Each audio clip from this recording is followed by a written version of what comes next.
I have a problem with the small gift exchange trend. Correct me if I'm wrong, may category of gifts, 6 kayong friends, it could be one for all 6 of you, or iba-iba assigned to each one of you. And then yung small gift na yun, ilalagay mo sa bag, drop the contents of the bag onto the table, and everybody goes and grabs the gifts. Fun! Here's where my gripe is. I don't understand kung bakit kailangan mag-agawan sa gift. If everybody is getting the same thing, why?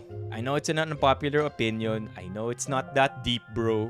Okay, fine, Carlos. Mema mo ang hassle maghanap ng iba't ibang mga regalo. I propose ka twist. If 6 kayong friends, normally bibili ka ng 5, gawin mo na lang 4 para yung isa walang regalo. And then now, mas may sense yung agawan. You wanna be ruthless, chat? Okay, tama naman. Kawawa naman yung isa wala. O di ganito gawin natin. 4, pare-parehas yung regalo. Yung 5, pinakamaganda. You feeling a little evil? 4, pare-parehas yung regalo. Yung 5, bulok. Kunyari black, yung 4, magaganda.